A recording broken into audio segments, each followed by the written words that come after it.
আজকে একটা গল্প শোনাই, কথাগুলো মন দিয়া শুনবেন।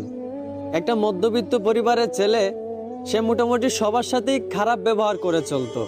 সে রাত 1টা 12টায় বাসায় ফিরতো। এই কারণে তার বাবা তাকে অনেক বকাঝকা করত। আর ছেলেটাও তার বাবার সাথে তর্কে জড়ায় যাইতো। ছেলেটা যখন বন্ধুদের সাথে বাইরে আড্ডা দিত, তখন তার একটা বন্ধুর সাথে সে অনেক খারাপ ব্যবহার করত। ওই বন্ধুটাকে সে পাত্তাই দিত না। এইভাবে সবার সাথেই সে খারাপ ব্যবহার করে চলতো।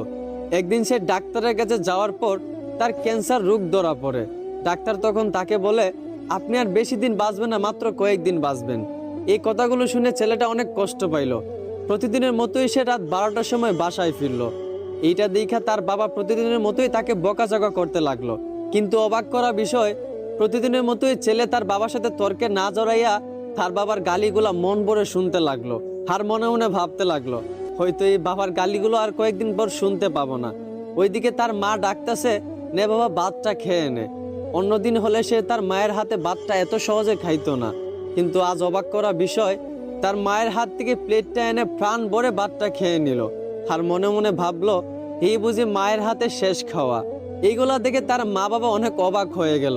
এভাবে তার মা বাবার সাথে অনেক ভালো ব্যবহার করলো। তারপরের দিন সে তার বন্ধুদের সাথে আড্ডা দিতে গেল। যেই বন্ধুটার সাথে সে সবসময় খারাপ ব্যবহার করত, ওই বন্ধুরা তাকে আজকে একটা গালি দিছিল। কিন্তু অবাক করা বিষয়, অন্যদিন সে একটা গালির বদলে ওই বন্ধুটাকে আরো 10টা গালি দিত।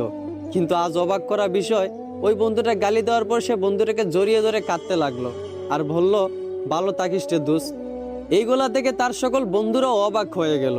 যেই বন্ধুটা কখনো খারাপ ব্যবহার না করে থাকতে পারতো না, সেই বন্ধুটা সবার সাথে হাসি মুখে ভালো ব্যবহার করতেছে।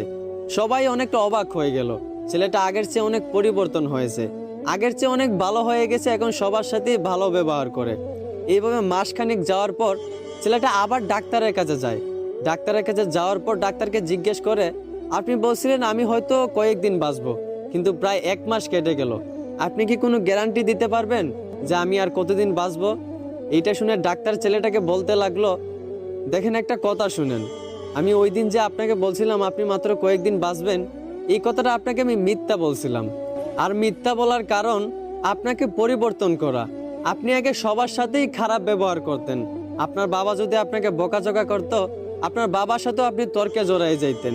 কিন্তু আপনি যখন জানতে পারলেন আপনি আর মাত্র কয়েকদিন বাঁচবেন, আপনার মরণের কোনো গ্যারান্টি নাই, তখন আপনি সবার সাথে ভালো ব্যবহার করতে লাগলেন। এই বন্ধুটাকে আপনি গালি ছাড়া দিতেন না, সেই বন্ধুটাকেও আজকে আপনি ভালোবাসা দিলেন। আসলে এইখান থেকে আমরা একটাই শিক্ষা পাই, যে প্রত্যেকটা মানুষ যদি তার মরণের কথা স্মরণ করত, যে হয়তো বা আজও তো মারা যেতে পারি, কালও তো মারা যেতে পারি,